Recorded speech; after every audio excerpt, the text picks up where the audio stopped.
अन्येच्छयोन्य दुतैव प्रेयस्ते उभे नानार्थे पुरुखग्वं सिनीतः तयोः श्रेय आददानस्य साधुर्भवति यतेर्थार्देव प्रेयो वृणीते। कठोपनिषद 1:2-1। इस मंत्र को व्याख्या करने क्रम में अहिलेसम्म यही बुझ्यौं कि दुईवटा मार्ग छ। एउटा श्रेय मार्ग र अर्को प्रेय मार्ग। तेस्रो कुनै मार्ग हुन सक्दैन, किनकि जीवात्मा बाहेक, हामी बाहेक अरु दुईवटा तत्व छन्। एउटाको नाम हो ब्रह्म र अर्कोको नाम हो माया। हामी बाहेक दुईवटा तत्व भएकाले मार्ग पनि दुईवटा नै छ।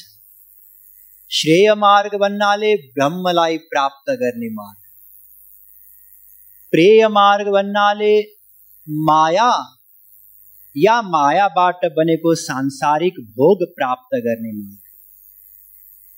जसले श्रेयलाई अपनाउँछ उसको कल्याण हुन्छ, जसले प्रेयलाई अपनाउँछ उसको पतन हुन्छ। अधिकांश त सबै प्रेयलाई नै अपनाउँछन्, 99.9999 राखिदिनुहोस् %। ईश्वरीय मार्गमा हिँड्ने चाहना कतिको छ?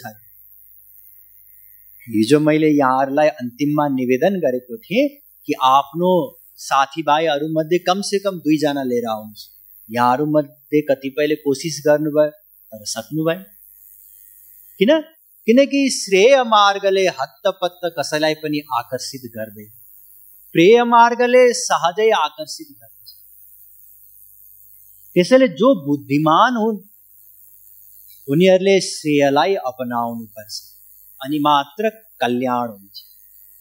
कल्याण हुन्छ भन्नाले देवर्षि नारदजीले बताउनु भयो कि समस्त दुःखबाट सधैँका लागि छुटकारा मिलोस् र सधैँका लागि सुख मिलोस्। यसलाई भनिन्छ श्रेय। वास्तवमा खोजेको त यही हो सबैले, चराचर जीव, तर थाहा नपाएको कारणले गर्दा अन्तै खोजिरहेका छन्। हामी सबै आनन्द नै त चाहन्छौं, यही बुझ्यौं प्रवचनमा र यही हाम्रो अनुभव पनि हो। यसको लागि के बुझ्नुपर्छ? अनन्त सुख चाहन्छौं, प्रतिक्षण बढ्दै जाने सुख चाहन्छौं, सधैँ रहिरहने सुख चाहन्छौं। तर आजसम्म यस्तो सुख मिलेन, यसको विपरीत स्वभावको सुख मिल्यो। हाम्रो प्रयत्नमा कमी होइन, निरन्तर लागि परेका छौं सुख प्राप्तिको लागि, तर रीत पुगेन, विधि पुगेन, उपाय सही भएन। तुलसीदासजी महाराजले एउटा सुन्दर दोहा बताउनु भएको छ।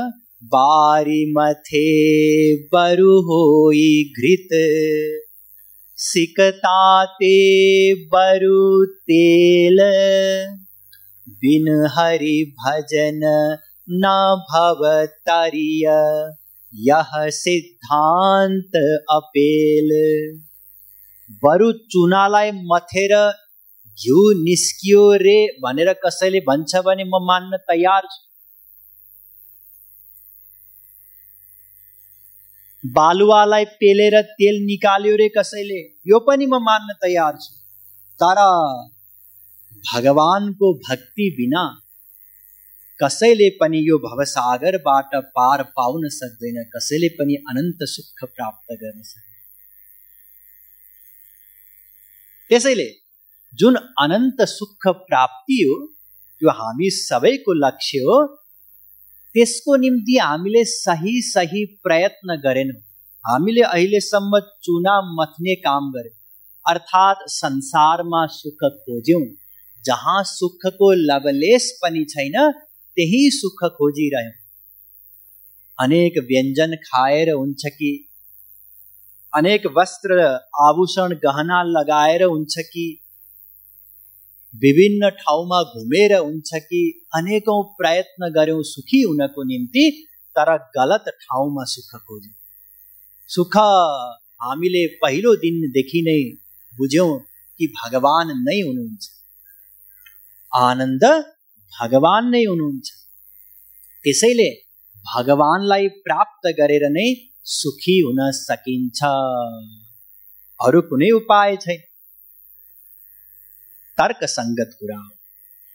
जसरी धनलाई प्राप्त गरेर धनी बन्न सकिन्छ, ज्ञानलाई प्राप्त गरेर ज्ञानी बन्न सकिन्छ, त्यसैगरी सुख अर्थात् आनन्द भगवानलाई प्राप्त गरेर नै हामी सुखी बन्न सक्छौं, अरु कुनै उपाय छैन। भगवानलाई प्राप्त गर्नु यही कल्याण हो, यही श्रेय हो। शास्त्रमा श्रेयका अनेकौं परिभाषाहरू छन्, कल्याणका अनेकौं परिभाषाहरू छन्।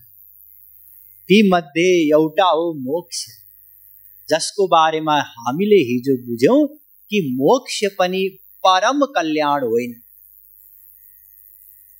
मोक्ष प्राप्त भयो भने सधैँका लागि सुख मिल्छ, सही हो। फेरि जन्मनु मर्नु त्यस क्रममा अनेक प्रकारका दुःखहरू भोग्नु पर्दैन, यो पनि सही। अनन्त आनन्द सधैँका लागि प्राप्त हुन्छ, तर भगवानको भक्ति, भगवानको सेवा मोक्षको अवस्थामा प्राप्त हुन सक्दैन। त्यसैले सर्वोच्च लक्ष्य भक्ति नै हो र हामीले पनि भक्तिलाई नै लक्ष्य बनाउनु। यदि भगवानले वर माग भन्नुभयो भने भक्ति, हे प्रभु हजुरको निष्काम भक्ति प्राप्त गर्न सकौं, अविरल भक्ति दिनुहोस्, हजुरको निष्काम प्रेम दिनुहोस्, प्रेम भिक्षाम देहि, यही माग्नु छ। यो भन्दा तल अरु केही पनि माग्ने होइन। मोक्ष दिनुहोस्, रिद्धि सिद्धि दिनुहोस्, साम्राज्य दिनुहोस्, धन दिनुहोस्, परिवारमा स्वास्थ्य सबैको राम्रो होस्, यो माग्ने होइन। केवल भक्ति यदि माग्नु छ, भक्ति नै हामी सबैको परम लक्ष्य हो र भक्ति प्राप्त भएको अवस्था यही परम श्रेय हो, सर्वोच्च कल्याणको स्थिति। कसरी मिल्छ त भक्ति, अथवा कसरी मिल्नुहुन्छ भगवान? भक्ति भगवानकै स्वरूप हो, भगवानकै शक्ति हो, जसको अधीनमा भगवान हुनुहुन्छ। हिजो हामीले बुझ्यौं कि भगवान पहिल्यै प्राप्त हुनुहुन्छ, भक्तिको बीजारोपण पहिल्यै भइसकेको छ हामीमा। तर नजानेको भएर हामीले भगवानको लाभ लिन सकेनौं, भक्तिको लाभ लिन सकेनौं। त्यसैले भगवानलाई जान्नु पर्छ। वेदमा नै बताइएको छ, तमेव विदित्वाति मृत्युमेति नान्यः पंथा विद्यते यनाय, श्वेताश्वतरोपनिषद 3:8। भगवानलाई जानेर नै जीवात्माले यो भवसागरबाट पार हुन सक्छ, अरु कुनै उपाय छैन। त्यसैले भगवानलाई जान्नु छ। आउनुहोस् प्रयत्न गर। कसले जान्न सक्छ भगवानलाई? हेर्नुस्, भगवानलाई केवल मानव शरीरधारीले नै जान्न सक्छ। मनुष्य शरीर नै यस्तो एउटा अवसर हो, जुन अवसर को यदि हामीले सही सदुपयोग गर्यौं भने भगवानलाई जान्न सक्छौं, प्राप्त गर्न सक्छौं। तर हामीले यसको महत्व बुझेनौं। मैले मानव देहको बारेमा यस अघिको प्रवचनमा पनि बताएको छु, तर अहिले पनि बताउँदैछु। किनकि यो अत्यन्त महत्वपूर्ण कुरा हो। शास्त्रमा नै बताइएको छ, आवृत्ति रसकृदुपदेशात् 2:1-11 ब्रह्मसूत्र। वेद व्यासजीले वेदान्त दर्शनमा बताउनु भयो, 4:1-1 हो कि बारम्बार सुन, शास्त्रको सार, गुरुको उपदेश, तत्व ज्ञान बारम्बार सुन्नुपर्छ। किनकि हामी बिर्सिन्छौँ। यहाँहरूले पनि घर गएर कहिलेकाहीँ सोच्नुहुन्छ होला आज मैले के सुने भनेर। कतिपयले त टिप्ने गर्नुभएको छ, बाँकी अधिकांशले सुन्न त सुन्यो, खोइ के सुन्यो के सुन्यो। यही हुन्छ कि हुँदैन? यही हुन्छ नि। सुने बेलामा हो भन्ने लाग्छ, हो 2 मार्ग नै छन्, श्रेय मार्ग प्रेय मार्ग सबै हो भन्ने लाग्छ, पछि गइसकेपछि के हो के। त्यसैले बारम्बार सुन्नुपर्छ, बारम्बार। हेर्नु, संसारमा पनि जो राजनीतिमा चासो राख्ने व्यक्तिहरू छन् उनीहरूसँग एकैछिन संगत गर्नुस् त, उनीहरू बारम्बार राजनीतिकै गफ गर्छन्, त्यही नेताकै गफ गर्छन्, त्यो यस्तो त्यो त्यस्तो गर्छन् कि गर्दैन? गर्छन् नि। त्यसैबाट उनीहरू रस लिने प्रयत्न गर्छन्। जसलाई जेमा चासो छ उसले त्यसै सम्बन्धी विषय बारम्बार ग्रहण गर्दछ। हामीलाई भक्ति सम्बन्धी चासो छ, त्यसैले भक्तिको लागि जे आवश्यक ज्ञान हो, तत्व ज्ञान, त्यसको बारेमा बारम्बार श्रवण मनन गर्नुपर्छ। यो सोच्नु हुँदैन मैले सुनिसकेको छु, एकपटक कोरै सुन्या उहाँको प्रवचन। सुन्न त सुन्यौं, तर कति धारण गर्यौं मस्तिष्कमा, फेरि कति त्यसलाई क्रियात्मक रूपमा पालना गर्यौं, यो सबैभन्दा महत्त्वपूर्ण कुरा हो। मानिलिनुस् यसै गरी हरेक वर्ष प्रवचन भयो अरे, एकैछिनमा होर पनि सुन्नुभयो, यो वर्ष पनि सुन्नुभयो, यसै गरी कति वर्ष सुन्न पाउनुहुन्छ? म पनि नरहन सकुला, यहाँहरूको पनि भरोसा छैन। मरिसकेपछि मैले त सुनेको थिएँ 10 दिन प्रवचन, सुनेर के हुन्छ र? त्यसको प्र्याक्टिकल पनि त गर्नु पर्यो। त्यसको निम्ति यो मानव शरीरको महत्व अनिवार्य हो जान्नको निम्ति। किनकि यदि महत्व हामीले मानव शरीरको जानेनौं भने यसको सही सदुपयोग गर्न सक्दैन। एकजना व्यक्ति हिजो मलाई सुझाव दिनुभएको थियो, दृष्टान्त कम भयो प्रवचन, केवल शास्त्रको कोटेसन र कुरा मात्रै भयो, अलिकति कथा सथा सुनाउने गर्नुस् ताकि हामी अझै सजिलै बुझ्छौं। एकजना व्यक्ति गएछ गुरुजीकोमा र भन्छ, गुरुजी मलाई बाँच्न मनै लागेन, म आत्महत्या गर्ने निश्चय गरेर आएको हजुरको।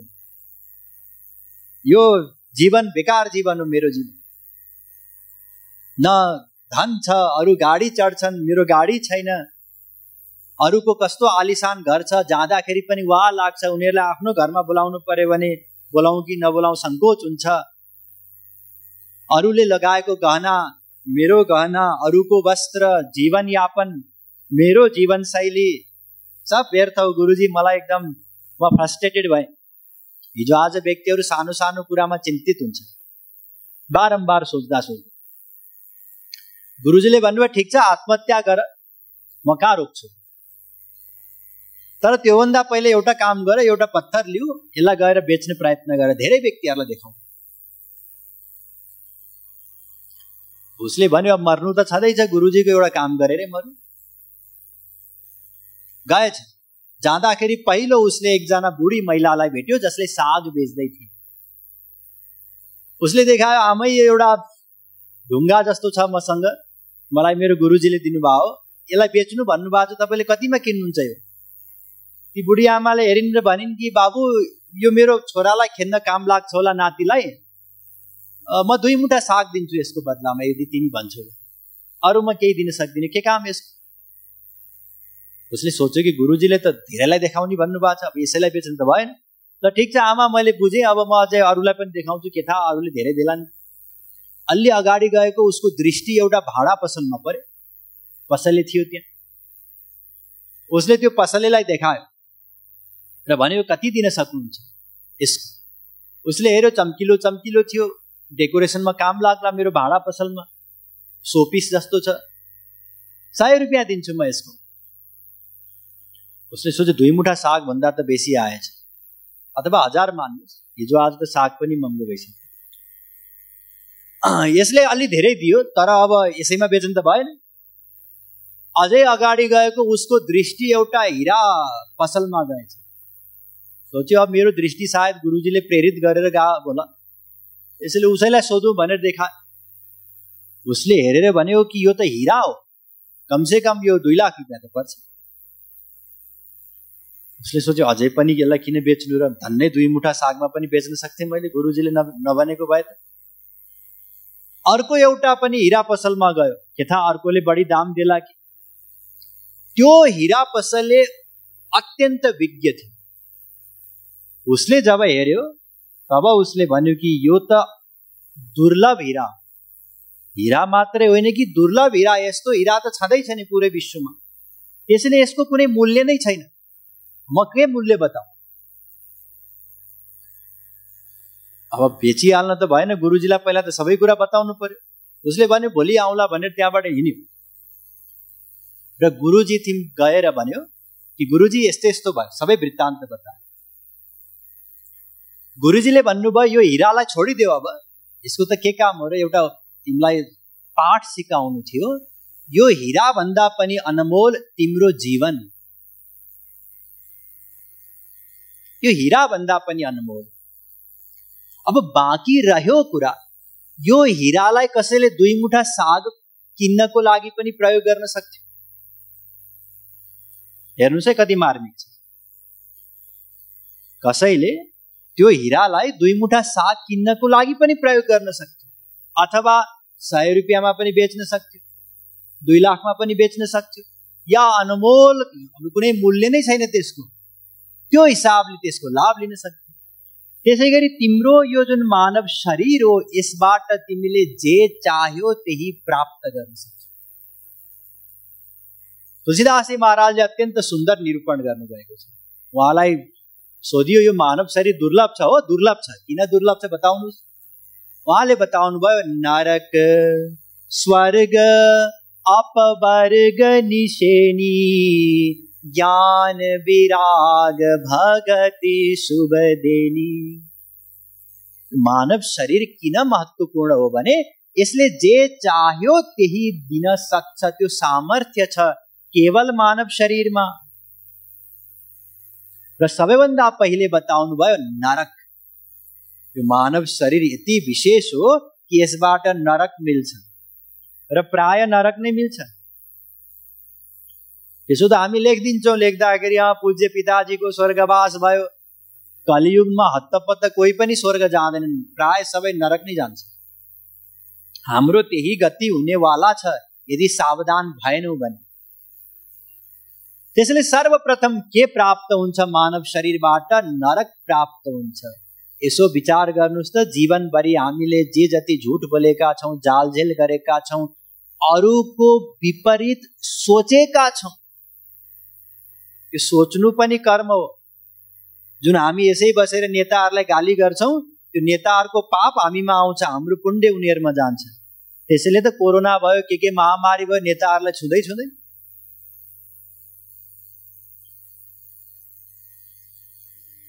यो परदोष जुन गर्छौँ हामी, प्रसङ्गवश म यहाँहरूलाई बताउँदैछु, अरूको बारेमा खराब चिन्तन गर्छौँ, यसले हाम्रो साधनालाई नष्ट गरिदिन्छ। जसको चिन्तन गर्छौँ त्यही प्राप्त हुन्छ हामीलाई। त्यसैले पाप नै पाप गर्छौँ अधिकांश। सोच्न त सोच्छौँ मैले घरको लागि गरे हो, परिवारको लागि गरे हो, जीवनयापनको लागि गरे हो, यति सजिलै छैन धर्म आर्जन गर्नको निम्ति। रामचरितमानस पढ्नुहोस् अथवा रामायण सिरियल हेर्नुहोस्, कमसे कम कति कठिन हुन्छ धर्मको पालना गर्नको निम्ति। सौतेनी माताको एक वचन सुन्ना साथ भगवान राम वनवास जानु, कति कठिन छ धर्मको पालना गर्नु। हाम्रो त स्थिति हामीलाई थाहा छँदैछ। त्यसैले प्राय के मिल्छ? नरक। र कोही हुन्छन् धर्मात्मा। यो जुन अन्यथा नलिनु होला, म शास्त्रकै हिसाबले बताउँदैछु। जुन यो धर्मको रक्षा गर्नु पर्यो भनेर हामी भाषण गर्दै हिँड्छौँ, यसबाट न त धर्मको रक्षा हुन्छ न त स्वयं नै धर्मात्मा भइन्छ।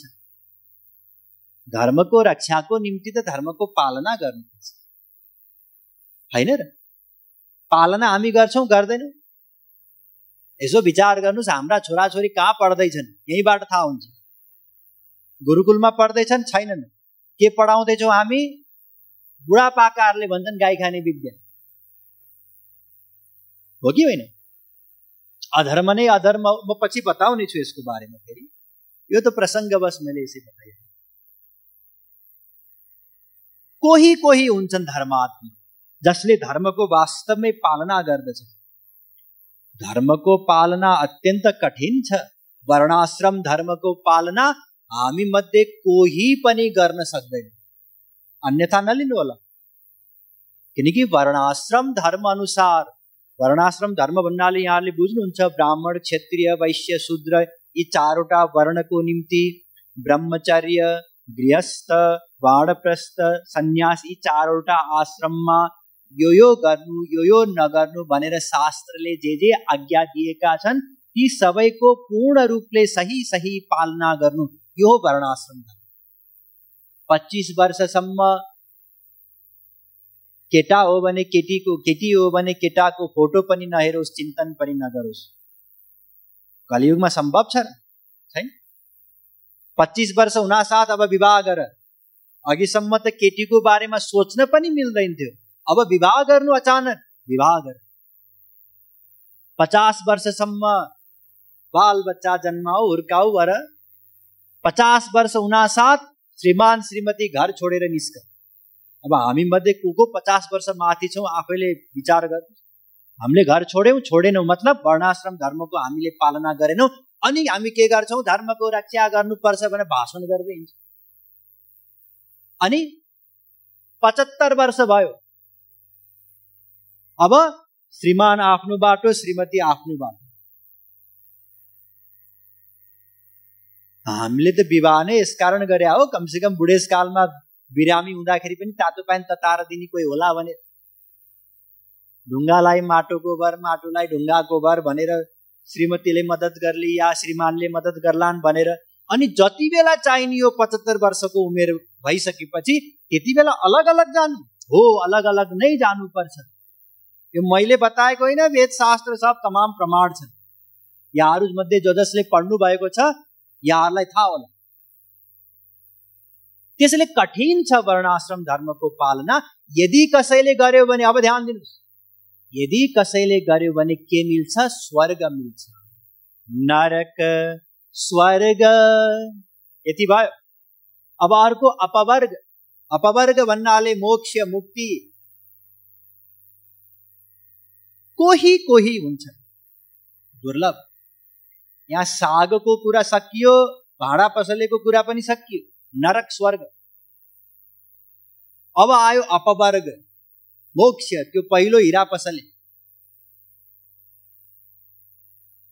कोही कोही हुन्छन् जसले स्वर्गको कामनालाई पनि त्याग्छ।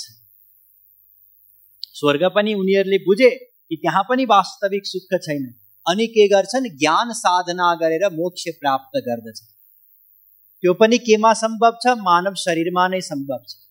र कोही कोही परम भाग्यशाली उनीहरूले मोक्षलाई पनि तिरस्कार गरेर भक्तिको लागि प्रयत्न गर्दछ।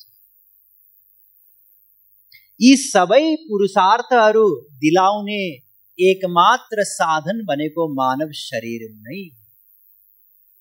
वेद व्यासजीले गरुड पुराणमा बताउनु भएको छ, नमानुषं विनान यत्र तत्व ज्ञानं तु लभ्यते। 2:49-13 गरुड पुराण। मानव शरीर बाहेक अन्यत्र शरीरमा तत्व ज्ञान नै प्राप्त गर्न सम्भव छैन। भक्ति ज्ञान इत्यादि त धेरै परको कुरा हो। तत्व ज्ञान भन्नाले जुन शाब्दिक ज्ञान हो, जुन यहाँहरू अहिले प्राप्त गर्दै हुनुहुन्छ, यो केवल मानव शरीरमा नै प्राप्त हुन सक्छ। जस्तै यहाँ प्रवचन कार्यक्रमको आयोजना गरियो, जो आयोजक हुनुहुन्थ्यो उहाँले पर्चा बाँड्नुभयो, नगर संकीर्तन गराउनु भयो, प्रभात फेरी फोन गर्नुभयो, धेरै परिश्रम गर्नुभयो व्यक्तिहरूलाई खबर गर्नको निम्ति, यहाँ बोलाउनको निम्ति। कसलाई बोलाउनु भयो? मनुष्यलाई। बाटोमा हिँड्दा हिँड्दै एउटा कुकुर देख्नु नै त पनि आइजा भनेर दिनुभयो र पेम्पलेट दिनुभयो। अरू शरीरमा त्यो जान्न नै सम्भव छैन तत्त्वज्ञान। त्यसैले यो मानव शरीर जीव चराचर याचत जेहि चराचर जीव चाहन्छ एक पटक मानव देह प्राप्त भयो हुन्थ्यो। मानव शरीर अत्यंत दुर्लभ छ। मनुज देहमिमं भुवि दुर्लभम समधिगम्य सुरैरपि वाञ्छितम् विषयलं पटतामपहाय वै भजत रे मनुजा कमलापतिम। मानव शरीर अत्यंत दुर्लभ हो, यति दुर्लभ हो। अब कसरी बताउनु कति दुर्लभ। यहाँ बताइयो कि देवताहरू पनि चाहन्छन् त्यति दुर्लभ। स्वर्गका देवताहरू इन्द्र वरुण कुबेर इत्यादि जसलाई हामी यज्ञमा आहुति दिन्छौं, इदम इन्द्राय नमः स्वाहा भन्दै, ती देवताहरू मानव शरीर चाहन्छ र चाहँदैमा मिल्दैन उनीहरूलाई पनि। भगवान रामले अयोध्यावासीहरूलाई प्रवचन दिने क्रममा बताउनु भएको छ, बडे भाग मानुष तनु पावा सुर दुर्लभ सद ग्रन्थनि गावा। यहाँ एउटा पुस्तक छ राम गीता, यहाँहरू मध्ये अधिकांशले पढ्नुभयो होला, जसले पढ्नु भएको छैन अवश्य पढ्नुहोस्। यति सुन्दर प्रवचन छ प्रभु रामचन्द्रजी। यसमा उहाँ भन्नुहुन्छ कि यो मानव शरीर अत्यन्त दुर्लभ हो। हाम्रा कयौं जन्महरूमा हामीले गरेका पुण्य कर्महरूको फल स्वरूप यो मानव शरीर प्राप्त हुन्छ र यति दुर्लभ हो कि सुर दुर्लभ, देवताहरूलाई समेत दुर्लभ चाहन्छन् मात्रै होइन, उनीहरूको निम्ति पनि दुर्लभ।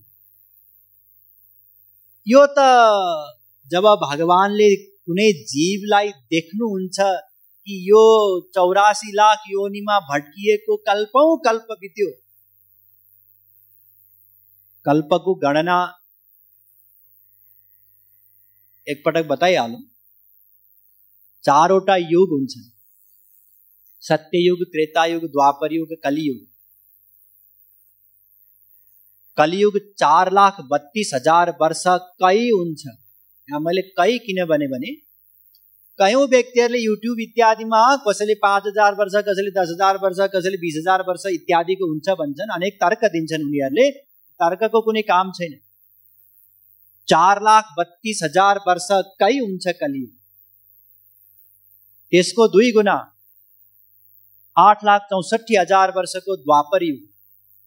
कलियुगको 3 गुना 12,96,000 वर्षको त्रेतायुग। भगवान राम त्रेतायुगमा आउनु भएको अन्तिममा। त्यसैले कति पहिले आउनु भएको? कलियुगको 5,000 वर्ष जोड्नुहोस्, द्वापर युगको 8,64,000 वर्ष अनि त्रेताको 11,000 वर्ष अन्तिमको। त्यति पहिले प्रभु रामको अवतार भएको थियो। अब हिजो आज त्यो सफ्टवेयरमा राखेर उनीहरूले भन्छन् जे नक्षत्र ग्रह इत्यादिको अवस्था वाल्मीकिजीले, तुलसीदासजी महाराजले बताउनु भएको छ या शास्त्रमा बताइएको छ, त्यस अनुसार लगभग 7,000 वर्ष पहिले आउनु भएको, यो बताउँछन् व्यक्तिहरू। तर उनीहरू के बताउँदैनन् भने त्यस्तो संयोग त अबको 10,000 वर्षपछि पनि फेरि पर्ला।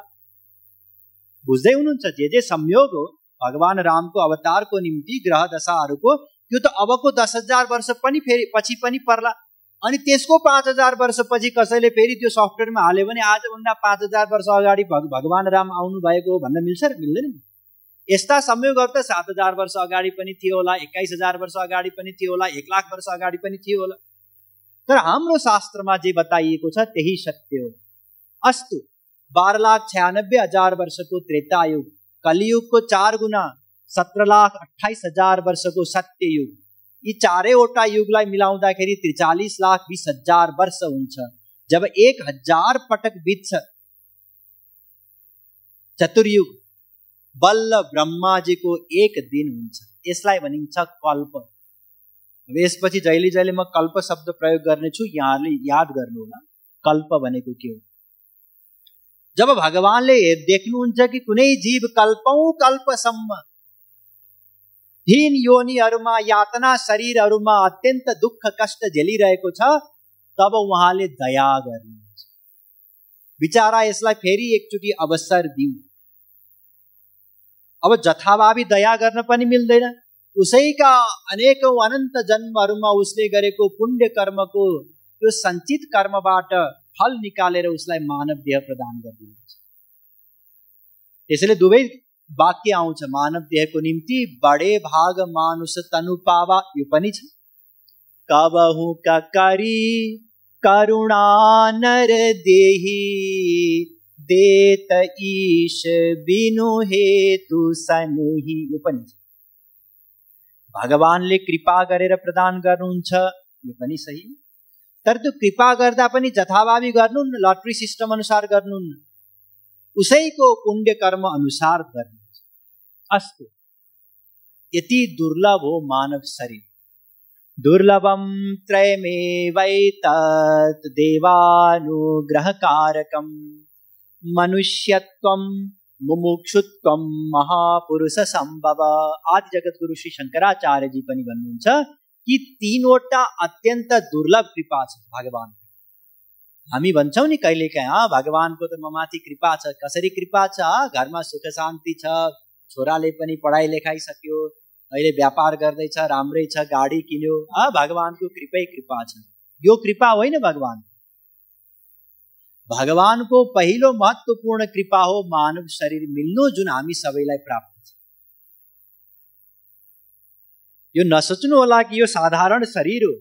अघि मैले बताएँ, यो त यस्तो शरीर हो, यसमा अनन्त सम्भावना छ। कसैले चाह्यो भने भगवानलाई आफ्नो दास बनाउन सक्छ, त्यो सम्भावना भएको शरीर हो मानव शरीर। र अर्को मुमुक्षुत्व, मानव शरीर त मिल्यो तर भित्रबाट भगवानको निम्ति भोक नै छैन भने त्यो मानव शरीर मिल्नु भन्दा त नमिलेको थियो। किनकि भगवानको निम्ति भोक भएन भने हामी भक्ति गर्दैनौँ, भक्ति गरेनौँ भने अर्थात् श्रेय मार्गमा हिँडेनौँ भने प्रिय मार्गमा त यसै हिँडिन्छ।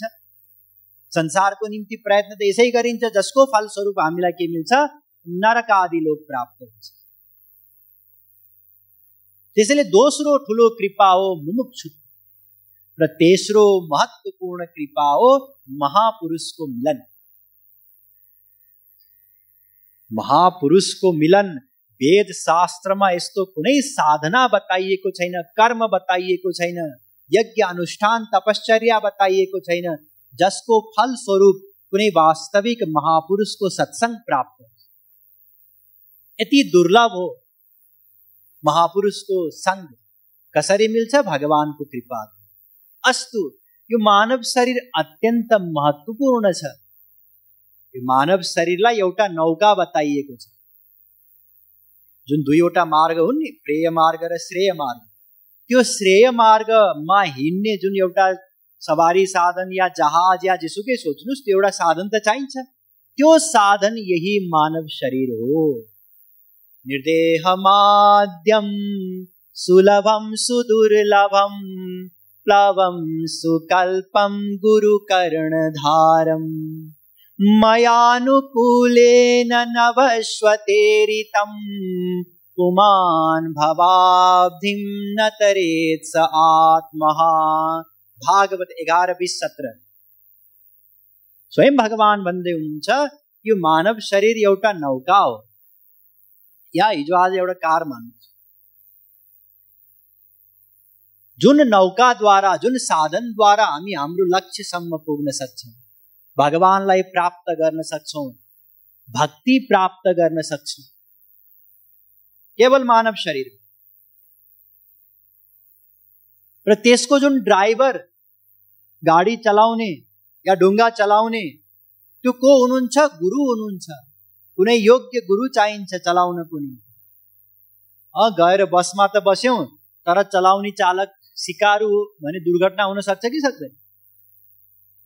र त्यसलाई जुन शक्ति प्रदान गर्ने हो, अनुकूल वायु रूपी शक्ति, या कारको इन्जिन मान्नुस्, पेट्रोल, त्यो भगवानको कृपा हो। यी तीनवटा चीज मिल्यो भने मानव शरीर, महापुरुष गुरु र भगवानको अनुकूल वायु रूपी कृपा यति प्राप्त भयो भने जुन हामी सबैलाई प्राप्त छ, अब हाम्रो काम के हो? हाम्रो गन्तव्यसम्म पुग्नु, भगवानलाई प्राप्त गर्नु, भक्तिलाई प्राप्त गर्नु। जसले यी सबै प्राप्त गरेर पनि भक्ति प्राप्त गर्दैन, भगवानलाई प्राप्त गर्दैन, त्यो आत्महत्यारा हो। जो न तरै भव सागर, नर समाज अस पाई, सोकृत निंदक मंदमति, आत्महन गति जाई, सो परत्र दुख पावई, सिर धुनि धुनि पछिताय, काल ही कर्म ही ईश्वर ही, मिथ्या दोष लगाय। जसले यो मानव शरीर प्राप्त गरेर पनि भगवानलाई प्राप्त गर्दैन, उसको निम्ति त वेद बन्दछ, यचेद वेदितथ सत्यमस्ति, नचेद यहा वेदिन महति विनष्टि, केनोपनिषद 2:5। त्यसको महान हानि हुन्छ। यदि लक्ष्य प्राप्त गरिएन, यो मानव शरीर प्राप्त गरेर पनि श्रेय मार्गमा हामी हिँडेनौं भने महान हानि हुन्छ हाम्रो। के हानि हुन्छ? यचेद असकत बोधुम प्राक् शरीरस्य विश्रसः, ततः सर्गेषु लोकेषु शरीरत्वाय कल्पते। कठोपनिषद 2:3-4। कल्पौं कल्पसम्म हीन योनिहरूमा भट्किनु पर्छ यदि यही मानव शरीरमा हामीले भगवानलाई जानेनौं, प्राप्त गरेनौं भने। अहिले सुन्दाखेरि के छ र गरौँला भनी लाग्छ, गरौँला, गर्नी नै पर्ने रहेछ भक्ति, ठिकै हो कुरा त। फेरि हामी के गर्छौं? लापरवाही गर्छौं र सोच्छौं के छ मनुष्य शरीर त फेरि मिलिहाल्छ। फेरि मिल्दैन, बारम्बार यो मानव शरीर बारम्बार मिल्दैन।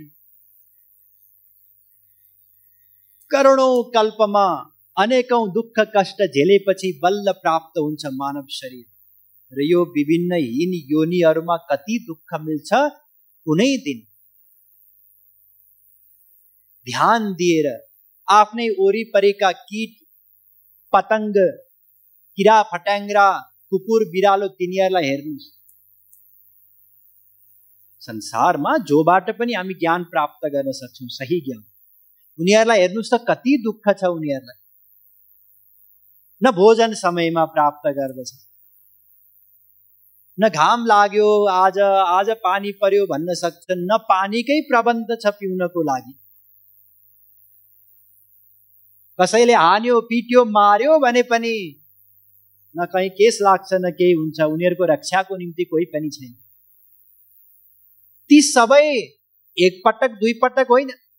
कयौं व्यक्तिहरू सोच्दछन् कि 84 लाखमा ठिक छ, एकपटक कुकुर, एकचोटि बिरालो, एकचोटि माछा, एकचोटि भ्याकुतो, यसै गरी एक एकवटा योनिमा एक एकचोटि घुमेपछि त मानव शरीर मिल्छ। होइन, अर्को मानव शरीर मिल्नु अगाडि हुन सक्छ लाखौं पटक कुकुर बन्नुपर्छ, लाखौं पटक खरायो बन्नुपर्छ, लाखौं पटक यी विभिन्न योनिहरूमा भट्किनुपर्छ।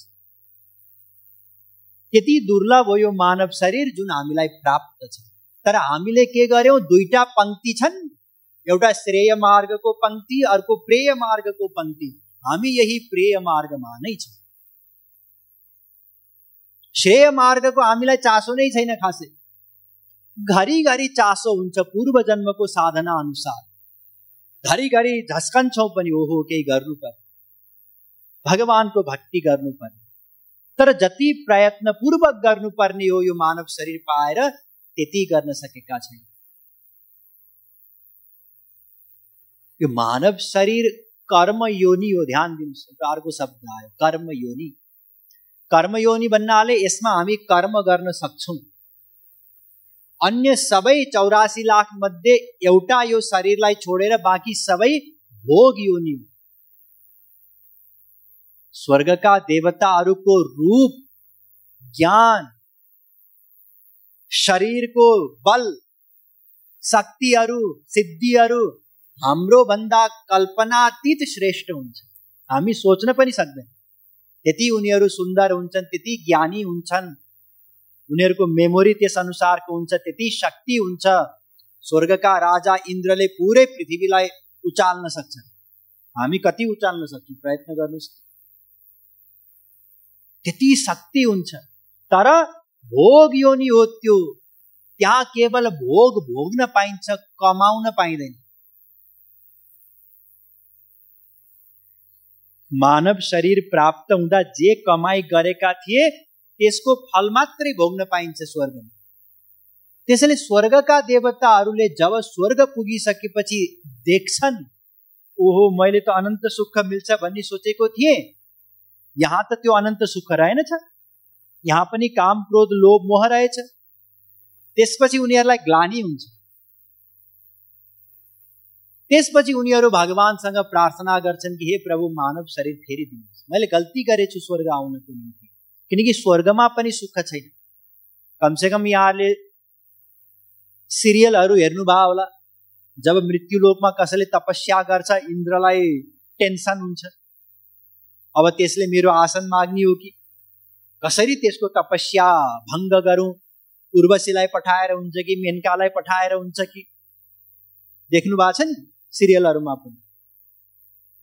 जब स्वर्गका राजाको त यो हालत छ, त्यहाँका पब्लिकको के हालत होला? हामी त भयौँ भने पनि पब्लिक हुने हो, पब्लिक पनि होइन, अझ पितृलोकमा एकदम तल्लो स्थानमा जाने।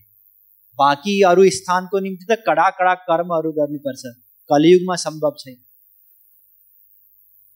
जुन हामी सुन्छौँ यहाँ कोटी हवन, कोटी यज्ञ चलिरहेको छ, फलानु यज्ञ चलिरहेको छ, सब यज्ञ कलियुगमा सम्भव नै छैन। पछि म बताउँछु। स्वर्गका देवता पनि मानव शरीर चाहन्छन् र जसलाई प्राप्त छ मानव शरीर उसलाई यसको मूल्य नै थाहा छैन। साग किन्नको लागि प्रयोग गरिरहेका छौँ। एउटा अत्यन्त सुन्दर कथा मैले यसअघि पनि बताएँ। एक पटक एकजना सन्त जानुभएछ घुम्नको निम्ति र जाने क्रममा एउटा अनकन्टार ठाउँमा पुग्नुभयो। बल्ल तल्ल एउटा घर झुपडीमा पुग्नुभयो। त्यही बस्ने विचार गर्नु। ती घरका जो श्रीमान श्रीमती थिए, घर धनी, उनीहरू असाध्यै श्रद्धालु थिए। अलिकति सातु थियो, एक मुठी त्यो अतिथिलाई दिए र आफूहरू भोकै बसे। अतिथि सत्कार गर्ने हाम्रो सनातन धर्मको संस्कृति हो। अतिथि देवो भव भनिन्छ, तैत्तिरीयोपनिषदको मन्त्र हो। अतिथिको सत्कार गरे। वहाँ प्रसन्न हुनुभयो साधु र भोलि जानु अगाडि पारसमणि छोडेर जानु। अर्को एक वर्षपछि फेरि घुम्ने तीर्थयात्राको क्रममा त्यही ठाउँमा पुग्नुभयो, त्यही घरमा पुग्नुभयो। हेर्नुहुन्छ जस्ताको तस्तै छ स्थिति त। ती श्रीमान श्रीमती अहिले पनि दरिद्र नै थिए, फाटेकै कपडा लगाएका थिए, घरमा खाने केही पनि थिएन। उहाँले भन्नुभयो मैले एउटा पारसमणि दिएको थिएँ नि, गुरुजी छ त्यो, के गरिस् त्यसको? गुरुजी कहिले काहीँ चटनी, अब मेरो घरमा त दिनदिनै कहाँ पिस्नु पाउँथे र, कहिले काहीँ मिलिहाल्यो, टमाटर कहीँबाट आयो भने चटनी पिस्नलाई मैले प्रयोग गर्ने गरेको छु। खुब मिठो चटनी बन्छ। अब त्यो पारसमणिको सदुपयोग हो त त्यो? होइन, चटनी पिस्नको लागि त होइन नि त। हामीले पनि यही गरिरहेका छौँ।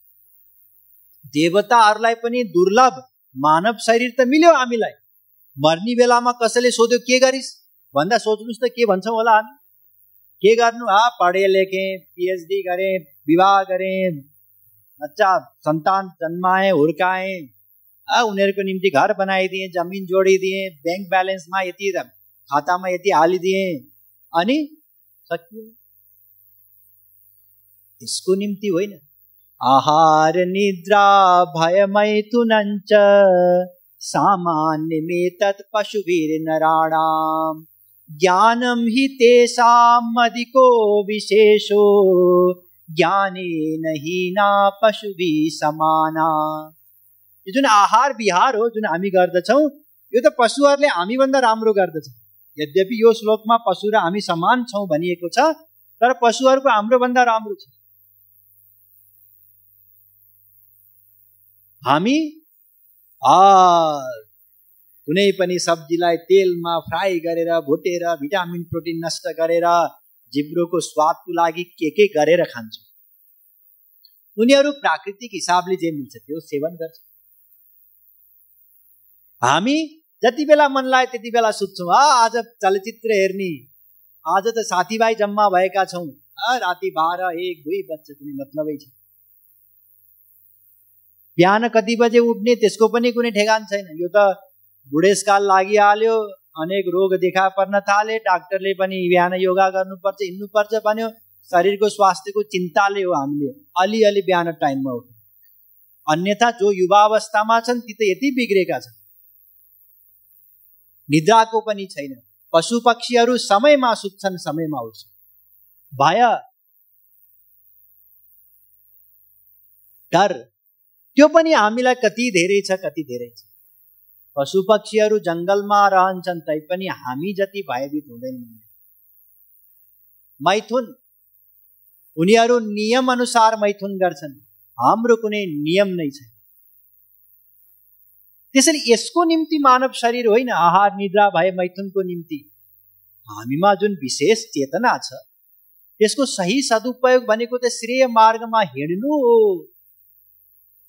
हाम्रो लक्ष्य अर्थात् भगवानलाई, त्यो अनन्त सुखलाई, भक्तिको सुखलाई प्राप्त गर्नु हो। त्यसैको निम्ति यो मानव शरीर हामीलाई मिलेको। तर हामीले लापरवाही गर्यौं। ठिक छ, गरौँला गुरुजीलाई, तपाईँकै कुरा सही रहेछ, वेदशास्त्रकै कुरा सही रहेछ, भक्ति गरौँला। यही प्रवचन मैले यस अघि 1 वर्ष पहिले पनि दिएको थिएँ। यहाँहरू मध्ये कतिपयले सिन्सियर भएर भक्ति गर्नुभयो? छातीमा हात राख्नुहोस् त। म कति पर थिएँ र वृन्दावन थिएँ र थिइनँ, म यही थिएँ काठमाडौँ। हरेक शनिबार सत्संग गराउँथे। यहाँहरू मध्ये कतिजना आउनुभयो शनिबार 3 घण्टा दिन मलाई? किन? हो जाओस् यहाँदेखि त्यहाँ कति रुपियाँ लाग्थ्यो? गाडीले 30 रुपियाँमा पुर्याइदिन्थ्यो कि? 30 रुपियाँ जान, 30 रुपियाँ आउनु। आत्मकल्याणको लागि शनिबार 3 घण्टा समय, 60 रुपियाँ पैसा पनि हामीले निकाल्यौं। फेरि के महत्त्व बुझ्छौँ हामीले? त्यसैले मैले यो च्याप्टर यहाँलाई फेरि सुनाएँ। केवल सुनेर केही पनि हुँदैन। यो धोकामा नरहनुहोस्। म धोका दिन्न यहाँहरूलाई कि यहाँहरूले एउटा गुरु बनाउनु भयो, मन्त्र लिनुभयो, अब वैकुण्ठमा भेट हुन्छ, त्यस्तो होइन। साधना गर्नुपर्छ। परिश्रम नगरिकन एउटा बच्चाले त एउटा कक्षा उत्तीर्ण हुँदैन। हामी कति परिश्रम गराउँछौँ उबाट जबरजस्ती, अनि त्यति नै परिश्रम हामीले आफूबाट गराउनु पर्दैन र? आफ्नो कल्याणको निम्ति। आफ्नो मामलामा चाहिँ हामी स्वतन्त्र छौँ। उसलाई पो पढ भन्ने, पढ्नुपर्छ, जानुपर्छ स्कुल। आज त टाउको दुखेको छ, टाउको दुखे पनि जानुपर्छ। पानी परेको छ, आज त पानी परे पनि जानुपर्छ। आज त मामा आउनु भएको छ, माइजू आउनु भएको छ, उहाँसँग गफ गर्नु पर्यो, होइन? स्कुल जानुपर्छ। उनीहरू माथि जसरी हामी शासन गर्छौँ उनीहरूको कल्याणको निम्ति, यो नराम्रो होइन। त्यसै गरी आफ्नो कल्याणको निम्ति पनि त आफूले प्रयत्न गर्नु पर्यो। तर हामी सोच्दछौँ ठिक छ गरौँला, के छ र हतार। अझ सबैभन्दा सजिलो त के छ? भगवान त सर्वत्र हुनुहुन्छ, मनले सम्झिने त हो नि, मैले सम्झेकै त छु। भगवानलाई मैले सम्झेको त छु, मैले के गरेको छैन? गरेको छु सबै। यो अर्को अभिमान छ हामी। त्यसैले तुरुन्तै गर्नु छ, तत्काल। एउटा चलचित्र छ नरसिंह, अस्ति मैले हेरेको। यसमा भक्त प्रहलादजीले असुर बालकहरूलाई उपदेश दिनुहुन्छ। कौमाराचरेत प्राज्ञो धर्मान भागवतानिह। भागवत 7:1। अर्थात कुमार अवस्थादेखि नै भक्ति गर्नुपर्छ।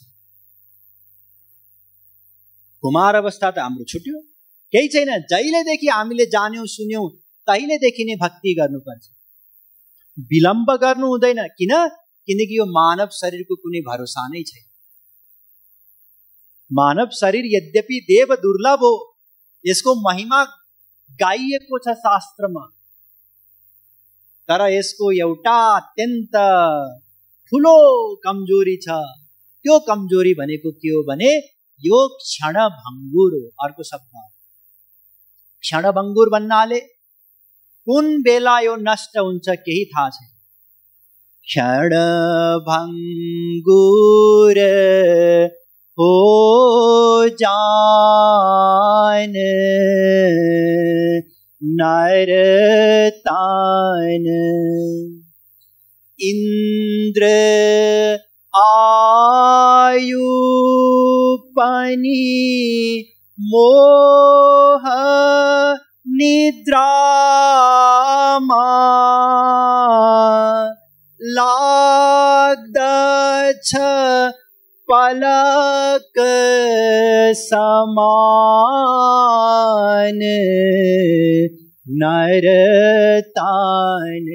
यदि कसैको इन्द्रको बराबर आयु रहेछ, मानिलिउँ एकछिन, इन्द्रको आयु भन्नाले अघि मैले जुन युगको गणना गराएको थिएँ 71 पटक चतुर्युग बित्यो भने त्यसलाई एक मनवन्तर भनिन्छ।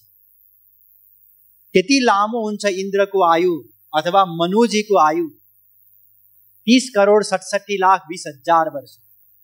यदि कसैको त्यति लामो आयु छ भने पनि जुन मोह निद्रामा हामी सुतिरहेका छौँ, आफूलाई शरीर मानेर शरीरका सम्बन्धीलाई आफ्ना नातेदार मानेर घर गृहस्थी धन सम्पत्तिलाई मेरो मानेर जुन मस्त छौँ, त्यो निद्रामा इन्द्रको आयु पनि एक पल समान लाग्छ। यहाँले यसो विचार गर्नुहोस् त, सबै कुरा अस्ति भर्खरै जस्तो लाग्दैन हैन? अस्ति भर्खरै नै हो, म सानै थिएँ त्यतिखेर गोट्टा खेल्थेँ या लड्डु खेल्थेँ, त्यति बेलाको जे हो। जब यो 50 वर्ष बितेको त अस्ति भर्खरै लाग्छ भने हाम्रो नेपालीहरूको औसत आयु अनुसार विचार गर्नुहोस् कति आयु शेष छ हाम्रो, त्यो बित्न कति बेर लाग्छ। त्यही माथि पनि यो जरुरी छैन कि 100 वर्ष बितेपछि नै मृत्यु हुन्छ भने। एक पल को पानी छैन भरोसा, जल को होगा समान नरतान। पानी को फोका जस्तै हो हाम्रो आयु। आयुष्यम जललोल बिन्दु चपलम फेनोपनम जीवितम। पानी को फोका समान हो। कुन बेला कुन फोका फुट्छ हामीलाई थाहा हुन्छ र? पानी पर्दाखेरि चौरमा फोका उठ्छन् नि, कुन फोका कति बेला फुट्छ नै भरोसा छैन। हाम्रो शरीरको पनि यस्तै हो। कुन बेला हाम्रो अन्तिम बेला हुनेछ, कुन श्वास अन्तिम श्वास हुन्छ कसैलाई थाहा छैन। बालक वृद्ध भन्दैन कालले, काय स्थिर छ नमान नरतान।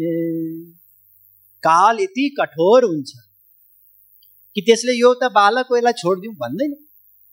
यो त बिचारा बुढो हो, लौरी टेकेर हिँड्दैछ, यसमाथि के आफ्नो शक्ति देखाउनु, पहिले शक्तिहीन छ, यो पनि भन्दैन। त्यसैले सावधान हुनु छ। यदि यसै गरी मृत्यु भयो हाम्रो हेलचक्राई गर्दा गर्दै भने भोग यातना आदि देहमा मिलने छ दुख महान नरतान। सुर दुर्लभ तन पाई राम भज, एक श्याम भगवान नरतान। क्षण भंगुर हो जान नरतान। अस्तु, तुरुन्तै भक्ति गर्नको लागि, भगवानलाई जान्नको लागि या भक्ति प्राप्त गर्नको लागि जे गर्नुपर्ने हो त्यो गरिहाल्नुपर्छ। भोलि गरौँला भनेर सोच्नु हुँदैन। न स्वः स्व उपासित कोही पुरुषस्य सो वेद। वेद भन्दछन् कि भोलि गरौँला भन्ने नसोच, यथा त्यो भोलि नआउन पनि सक्छ। अतः साधना तुरुन्तै गर्नु छ, श्रेय मार्गको पथिक तुरुन्तै बन्नु छ, भक्तिलाई भगवानलाई प्राप्त गर्नको लागि तुरुन्तै प्रयत्न गर्नु छ। के गर्ने हो त त्यो प्रयत्न? श्रेय मार्गका बारेमा चर्चा गर्ने क्रममा अहिलेसम्म हामीले यही बुझ्यौं कि एउटा श्रेय मार्ग हुन्छ, एउटा प्रेय मार्ग हुन्छ। जसले श्रेय मार्गलाई अपनाउँछन् उनीहरूको कल्याण हुन्छ र जसले प्रेय मार्गलाई अपनाउँछन् उनीहरूको पतन हुन्छ। कल्याण हुन्छ भन्नाले सधैँका लागि अनन्त सुख प्राप्त हुन्छ र सधैँका लागि दुःखबाट छुटकारा मिल्छ। तर त्यो त मोक्षको अवस्थामा पनि मिल्छ, तर मोक्षमा भगवानको सेवा प्राप्त हुँदैन। त्यसैले भक्ति नै परम कल्याण हो। अतः भक्ति नै हाम्रो लक्ष्य हो। त्यसैले कल्याणको निम्ति भक्तिलाई प्राप्त गर्नुपर्छ, भगवानलाई प्राप्त गर्नुपर्छ। किनकि भगवान नै आनन्द सिन्धु हुनुहुन्छ, आनन्दको खानी हुनुहुन्छ। तर भगवान त पहिल्यै प्राप्त हुनुहुन्छ। नजानेको भएर त्यो आनन्दको लाभ हामीले लिन सकेनौँ। त्यसैले जान्नुपर्छ र केवल मानव शरीरमा नै हामी भगवानलाई जान्नको निम्ति साधना गर्न सक्छौँ। त्यसैले यो देव दुर्लभ हो, स्वर्गका देवता समेत चाहन्छन्। तर यो क्षणभङ्गुर छ, कुन बेला हामीबाट खुसिन्छ यही थाहा छैन। त्यसैले तत्काल भगवानलाई जान्नको निम्ति, भक्ति तत्त्वलाई जान्नको निम्ति प्रयत्न गर्नुपर्छ। कसरी जान्ने? आउनुहोस् कठोपनिषदमा नै जाउँ। यमराजजीले नचिकेतालाई भन्नुहुन्छ, अविद्यायाच विद्येति ज्ञाता। कठोपनिषद 1-2-4 दुई प्रकारका ज्ञान हुन्छ। एउटा विद्या र अर्को अविद्या। जुन श्रेयको बारेमा, भगवानको बारेमा जान्ने ज्ञान हो त्यसलाई विद्या भनिन्छ र जुन सांसारिक विषयको बारेमा जान्ने ज्ञान हो अथवा स्वर्ग जाने उपायको निम्ति, स्वर्गका भोगहरूको प्राप्तिका निम्ति जे ज्ञान हुन् ती पनि अविद्या नै हुन्। र जुन विद्या हो, भगवानलाई जान्ने ज्ञान, त्यो श्रेष्ठ हो। त्यसले यसलाई परा भनेर बताइएको छ वेदमा। द्वे विद्ये वेदितव्ये परा चैवा परा च। मुण्डकोपनिषद 1-1-4। जुन भगवानलाई जान्ने ज्ञान हो त्यो परा हो, उत्कृष्ट हो। र सांसारिक विषय स्वर्ग प्राप्त गर्ने जुन ज्ञान हो त्यो अपरा हो, निकृष्ट हो। किनकि त्यसबाट सधैँका लागि सुख मिल्दैन। परा ज्ञानद्वारा, विद्याद्वारा नै भगवान मिल्नुहुन्छ। त्यसैले परा ज्ञानलाई अपनाउनु पर्छ। यदि अपरा ज्ञानलाई अपनायौं भने अन्धे नैव नियमाना यथा अन्धा। कठोपनिषद 1-2-5। यमराजजी भन्नुहुन्छ यो त यस्तै हुन्छ। कस्तो हुन्छ? मानिलिनुस् त्यहाँ चोकमा एउटा अन्धो व्यक्तिले भनेछ, कसैले मलाई प्रवचन स्थलसम्म पुर्याइदिनुहोस्। ध्यान दिनु होला, म यहाँ अन्धो शब्द नै प्रयोग गर्दैछु, दृष्टिविहीन शब्द प्रयोग गर्दै छैन। किनकि यो दृष्टिविहीन शब्द पनि पाश्चात्य मिसनहरूले चलाएको एउटा रीति हो। जसले आँखा देख्दैनन् उनीहरूको पनि दृष्टि हुन्छ। त्यसैले उनीहरूलाई दृष्टिविहीन भन्न मिल्दैन। उनीहरूलाई भन्नुपर्ने सम्मानजनक शब्द नै यो अन्धो नै हो। र वेदमा सनातन शब्द हो यो, अन्धो शब्दको प्रयोग गरिएको छ। अस्तु, यसलाई कसैले अपव्याख्या नगर्नु होला, म वेदकै कुरा गर्दैछु र मूल विषय बुझ्नु होला। मानिलिनुहोस् कुनै अन्धो व्यक्तिले भनेछ कि मलाई कसैले प्रवचन स्थलसम्म पुर्याइदिनुहोस्। यहाँ अनेकौं अन्धाहरू थिए, एउटा त्यस्तै कुटिल थियो। उसले सोच्यो त्यसलाई के थाहा, मैले पनि आँखा देख्दिनँ। उसले भने, ए अन्धा यहाँ आइज, यहाँ आइज, मेरो हात समात, म तँलाई पुर्याइदिन्छु प्रवचन स्थल। अब उसले डोरायो, दुवैजना खाल्टोमा खसे, लडे। जसरी अन्धा व्यक्तिको भरोसामा अर्को अन्धा व्यक्ति हिँड्न सक्दैन, त्यसै गरी अविद्याको भरोसामा यदि हामीले हिँड्यौं भने हाम्रो पनि दुर्घटना हुन्छ। अर्थात् त्यो श्रेय हामी प्राप्त गर्न सक्छौं। र जे जति विद्या, ज्ञान, शिक्षा हामीले आर्जन गर्यौं ती सबै वास्तवमा अविद्या नै हो। किनकि संसार सम्बन्धी ज्ञान प्राप्त गरे हो नि। 9-10 कक्षासम्म सबै विषय पढिन्थ्यो, त्यहाँ भूगोल पनि हुन्थ्यो, राजनीति पनि हुन्थ्यो, गणित पनि हुन्थ्यो, विज्ञान पनि हुन्थ्यो। 11-12मा केही विषय छुटे, अझै माथि गसी अझै केही विषय छुटे, गर्दा गर्दा पीएचडी डिलिट गरिन्जेल त एउटा सानो माखाको टुप्पो बराबर कुनै ज्ञान कसैले प्राप्त गर्दछ, त्यो पनि सांसारिक, त्यसबाट सुख मिल्दैन। सांसारिक ज्ञान यस्तो जति जान्यो त्यति अपूर्णताको अनुभव हुन्छ। जो पीएचडी गरेका छन् उनीहरूलाई सोध्नुहोला, उनीहरू भन्दछन् कि मलाई एक छेउ एउटा तिलको दाना बराबर पनि ज्ञान छैन, किनकि त्यो त्यस्तै हो सांसारिक ज्ञान। तर आध्यात्मिक ज्ञान कस्तो हो, जसले जति जान्दै जान्छ उसलाई लाग्छ कि मैले सब थोक जान्दै।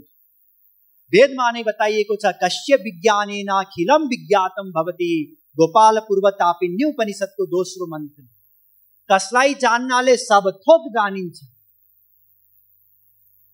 यसको उत्तर यही हो। वेदमा नै बताइएको छ कि श्री कृष्णलाई कसैले जान्यो, गोपी जन बल्लभ ज्ञानेन तद ज्ञात्वा भवति, गोपाल पूर्वतापिन्य उपनिषदको तेस्रो मन्त्र। जसले परब्रह्मलाई जान्यो, परमात्मालाई जान्यो, शंकरजीलाई जान्यो, उसले सब थोक जान्यो। किनकि उसले अनन्त आनन्द प्राप्त गर्छ, सधैँका लागि तृप्त हुन्छ। इसलिए विद्यालाई अपनाउनु पर्छ श्रेय मार्गको निम्ति, श्रेय प्राप्तिका निम्ति। नचिकेताले भने, प्रभु बताउनुहोस् उसो भने भगवानको बारेमा। यमराजजीले भन्नुभयो, सुन बताउन त बताउँथे, तर एउटा समस्या छ। के समस्या छ? नैषा तर्केण मतिरापनेया 1, 2, 5 कठोपनिषद। त्यो तर्कको गति नै छैन त्यहाँ। तर्का प्रतिष्ठानात् 2:1:11 ब्रह्मसूत्र पनि बनाइदिनु भयो वेदव्यासजीले। तर्कको, बुद्धिको त्यहाँ गति नै छैन। जुन विषयको बारेमा कहिले जान्न खोजिरहेको छ, श्रेयको बारेमा, भगवानको बारेमा या भक्तिको बारेमा, बुद्धिले काम गर्दैन त्यहाँ। किनकि हामीसँग जान्नको लागि एउटा मात्रै साधन हो, बुद्धि अथवा इन्द्रिय मन बुद्धि। त्यो भन्दा पर छ त्यो तत्त्व। इन्द्रिय व्यापरायर्थार्थे वेश्च परम मन, मनसस्तु परा बुद्धिर, बुद्धिर आत्म महान परा, महता परम अव्यक्तम, अव्यक्तात् पुरुषा पर, पुरुषान्न परम किंचित, साकाष्ठा सा परा गति। कठोपनिषद 1:3-10, 1:3-11 पछि यमराजजीले नचिकेतालाई बताउनुहुन्छ, अलि पछि अर्को अध्यायमा। इन्द्रिय मन बुद्धि भन्दा पर हो त्यो, कसैले पनि जान्न सक्दैन। अब निराश भए, जब जान्नै सकिँदैन, बुद्धि भन्दा पर हो भने फेरि कसरी जान्ने त? देख्नुभयो, निराश भए जान्नको लागि।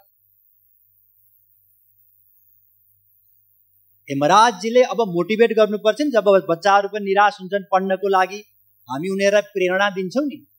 निराश हुनु पर्दैन बाबु, पास भइस भने म तँलाई एउटा साइकल किनिदिन्छु अथवा उमेर अनुसार मोटरसाइकल किनिदिन्छु, पढ मेहनत गरेर।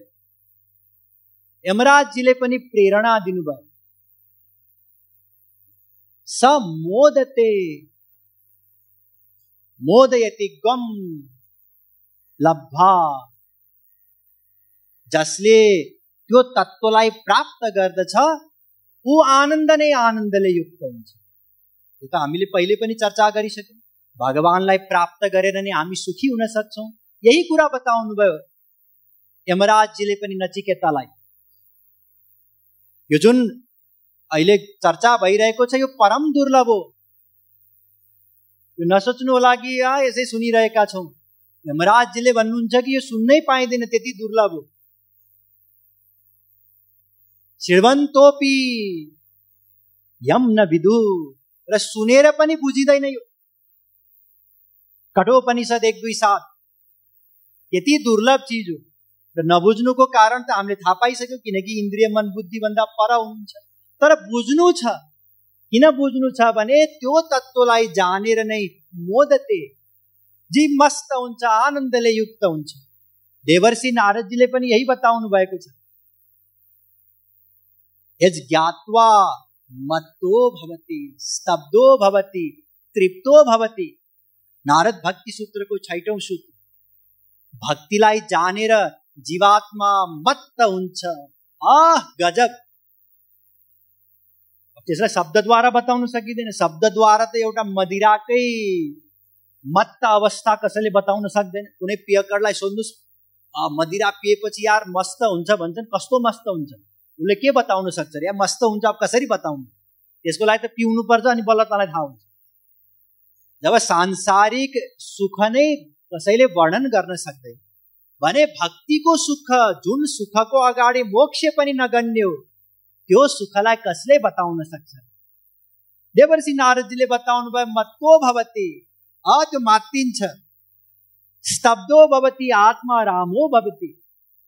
र त्यो भक्तिलाई कसैले प्राप्त गर्यो भने यत् प्राप्य न किंचित वाञ्छति, न सोचति, न द्वेष्टि, न रमते, नोत्साही भवति। 5औं सूत्र। त्यसले केही पनि चाहँदैन अब। किनकि जब कोही तृप्त हुन्छ, जब कसैको भाँडो भरिन्छ, अब उसले के चाहन्छ? किनकि अब ठाउँ नै छैन। जब कसैले भक्ति प्राप्त गर्छ, ऊ यति पूर्ण हुन्छ। अघिल्लो सूत्रमा बताउनु भएको छ, ए लब्ध्वा पुमान सिद्धो भवति, अमृतो भवति, तृप्तो भवति। 4औं सूत्र। भक्तिलाई प्राप्त गरेपछि सिद्ध हुन्छ जीव। सिद्ध हुन्छ भन्नाले सिद्धिहरू प्राप्त गर्छन् भनिएको होइन। सिद्धि त के, भक्तहरू मुक्ति पनि चाहँदैन। सिद्ध हुन्छन् भन्नुको मतलब हो परिपूर्ण हुन्छन्। ज्ञानीहरू पनि परिपूर्ण हुँदैनन्, ध्यान दिनुहोस्। ज्ञानीहरूले भगवानको एउटा आंशिक ज्ञान, लाइट वाला ज्ञान, प्रकाश तेजो स्वरूपको ज्ञान मात्रै प्राप्त गर्दछन्, सर्वाङ्गीण ज्ञान प्राप्त गर्दैन। जुन भक्तहरूले प्राप्त गर्दछन् त्यसैले परिपूर्ण हुन्छन् भक्तहरू। जब भक्तहरू परिपूर्ण हुन्छन्, उनीहरूले के चाहन्छन् र केही पनि चाहँदैन। मोक्ष त चाहँदैन, सांसारिक वस्तु के चाहन्छन्? कसैसँग किन द्वेष गर्थे र? सांसारिक विषय प्राप्त गर्दा किन रमाउँथे र? उनीहरू मस्त हुन्छन्, त्यो भक्तिको रसमा निमग्न हुन्छन्। आत्मरामो भवति। भक्तिमा नै, श्रीकृष्णमा नै, भगवानमा नै रमण गरिरहन्छ। जब यो बताउनु भयो समोदते, तब नचिकेताजीलाई लाग्यो कि जान्नु त पर्छ। अन्यत्र धर्मात् अन्यत्र धर्मात् अन्यत्र अस्मात् कृतात् कृतात् अन्यत्र भूतच्च भव्यच्च यत्तत् पश्यसि तद्वद। 1-2-14 भन्नुभयो कि हे प्रभु, जो भूत वर्तमान भविष्य भन्दा पर हुनुहुन्छ, धर्म अधर्म भन्दा पर हुनुहुन्छ, सृष्टि र सृष्टिको कारण भन्दा पर हुनुहुन्छ, त्यो परमात्मा तत्त्वको बारेमा मलाई बताउनुहोस्, किनकि हजुर जान्नुहुन्छ, मलाई थाहा छ। र यमराजले पनि बताउनु भएको छ कि म जान्दछु। यहाँ यमराज भन्नाले स्वर्गका देवता होइन, साक्षात भगवान नै हुनुहुन्छ। भगवान नै त भगवानलाई जान्नुहुन्छ। त्यसले हजुर बताउनुहोस् म माथि कृपा गरेर। यमराज खुसी हुनुभयो। जब कोही योग्य विद्यार्थी प्राप्त हुन्छ, शिक्षकलाई प्रसन्नता मिल्छ। यमराजले भन्नुभयो सर्वे वेदा यत् पदमा मनन्ति। 1-2-15 बाबु ठीक भन्यो, जान्नु पर्छ परमात्मा तत्त्वको बारेमा, भगवानको बारेमा, किनकि सबै वेदले त्यही तत्त्वको निरूपण गर्न खोजिरहेका छन्। वासुदेव परा वेदाः 1-2-28 भागवत। सबै वेदले श्री कृष्णकै बारेमा बताउँछन्, गाउँछन्। अब यहाँ ध्यान दिनुहोस्, श्री कृष्णकै बारेमा बताउँछन् भन्नाले श्री कृष्णकै बारेमा बताउँछन्, दुर्गाजीकै बारेमा बताउँछन्, शङ्करजीकै बारेमा बताउँछन्, कठोपनिषदमा यमराजले बताउनु भयो कि ओम तत्वको बारेमा बताउँछन्। एउटै तत्व हो, यो सबै एउटै तत्वका अलग अलग नाम, त्यसैले जान्नु पर्छ। तर त्यो तत्व नै यस्तो छ बाबु कि अणोरणीयान महतो महीयान 1 2 20 त्यो अणु भन्दा पनि सानो छ, कसरी जान्न सक्छौ र तिमी? र महतो महीयान महान भन्दा पनि महान छ। यो नरसिंह चलचित्र मैले हेरेको थिएँ, त्यसमा भगवान त खम्बाबाट प्रकट हुनुहुन्छ, मतलब खम्बाभित्र पनि हुनुहुन्छ। जब युद्धको क्रममा हिरण्यकशिपु तीनै लोकभन्दा पनि विशाल बन्दछन्, त्यति बेला कति सुन्दर दृश्य त्यहाँ देखाइएको छ।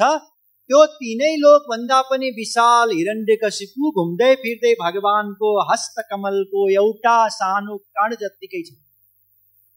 वास्तवमा त्यो पनि होइन, अझ अनन्त कोटि ब्रह्माण्ड महाप्रलयमा भगवानको एउटा रौँमा लिनुहुन्छ। यति महान हुनुहुन्छ भगवान। कसरी देख्ने, कसरी जान्ने, कसरी बुझ्ने, बुझ्न सक्दैन। फेरि स्वभाव पनि त्यस्तै छ उहाँको। स्वभाव त्यस्तै छ भन्नाले आसीनो दूरम व्रजति शयानो याति सर्वत्र। कठोपनिषद 1 2 21 बसी बसी उहाँ सर्वत्र विचरण गर्नुहुन्छ, सुती सुती सर्वत्र विचरण गर्नुहुन्छ। यसको विरोधी हुन्छ उहाँको सबै क्रिया, हामी बुझ्न नै सक्दैन। फेरि के उपाय छ त? तमक्रतु पश्यति वीत शोको धातु प्रसादान महिमान आत्मनः 1 2 20 कठोपनिषद। बाबु त्यसको लागि एउटै उपाय छ, के हो? धातु प्रसादान, परमात्माको कृपा। धातुको अर्थ यहाँ श्री कृष्ण परमात्मा। वेदमा जुन शब्दहरू प्रयोग गरिएको हुन्छ त्यसको अर्थ अत्यन्त गम्भीर हुन्छ, जो पाए त्यसले बुझ्न सक्दैन। भगवानको कृपाद्वारा नै भगवान मिल्नुहुन्छ, अरू कुनै उपाय छैन। जुन मैले अहिले प्रवचन दिइरहेको छु तिमीलाई, यसबाट कसैले जान्न सक्दैन। नायमात्मा प्रवचनेन लभ्यो न मेधयान बहुना श्रुतेन यमे वैश वृणुते तेन लभ्यस तस्यैष आत्मा विवृणुते तनुद्वम स्वाम। कठोपनिषद 1 2 23। अर्थात एउटै उपाय छ। प्रवचनद्वारा, प्रवचन सुनेर कसैले पनि जान्न सक्दैन। वेद शास्त्र पढेर कयौं व्यक्तिहरू आउँछन्, भन्छन् गुरुजी स्वामीजी म त गीताको 1 अध्याय अध्ययन गर्ने गर्छु। अरे के मिल्छ 1 अध्याय अध्ययन गरेर? केही पनि मिल्दैन। बरु अर्को एउटा अभिमान उत्पन्न हुन्छ, मैले जानेको छु, मैले पाठ गर्ने गरेको छु, त्यो अभिमान उत्पन्न हुन्छ। गीतामा श्री कृष्ण पो भन्दै हुनुहुन्छ सर्वधर्मान परित्यज्य मामेकम शरणं व्रज। पाठ गर्ने क्रममा म कसलाई भन्दैछु कि मेरो शरणमा आऊ भनेर।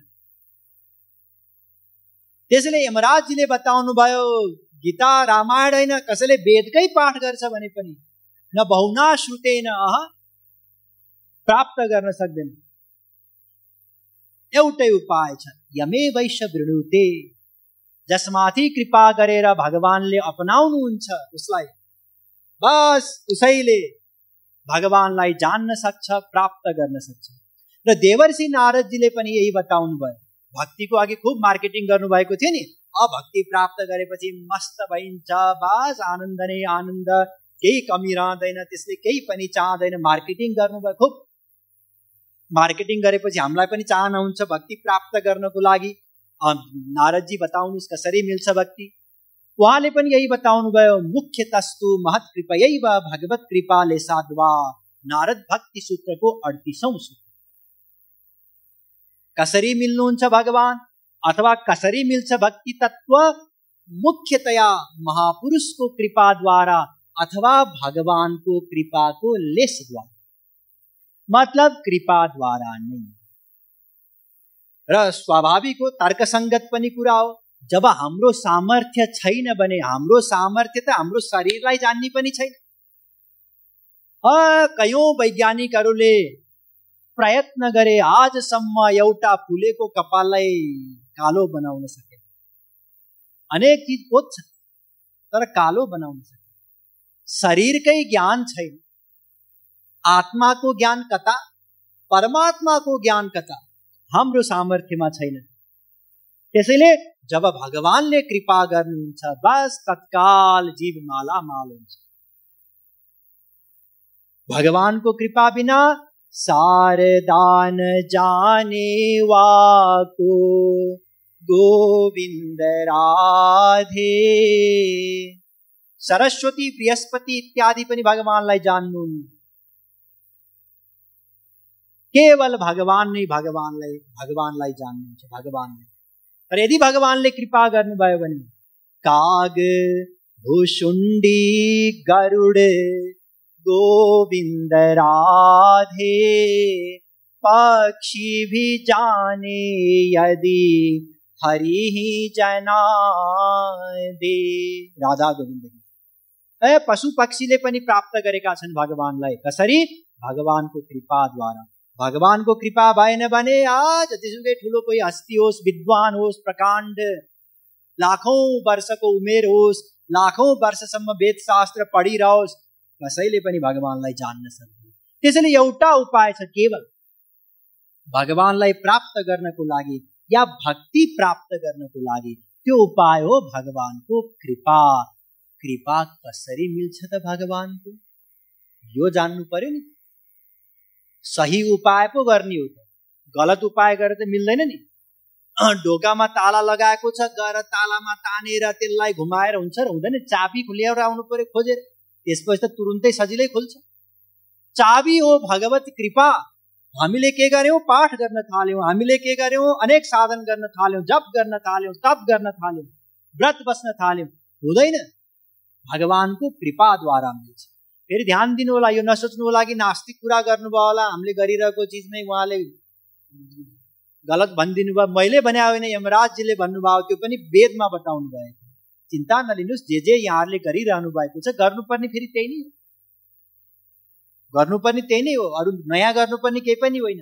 तर कसरी गर्नुपर्छ, केही सामान्य त्रुटिहरू छन्, ती त्रुटिहरू म यहाँहरूलाई बताउने छु र भगवानको कृपा कसरी मिल्नेछ त्यो सम्झाउने छु। तर आज होइन, भोलि।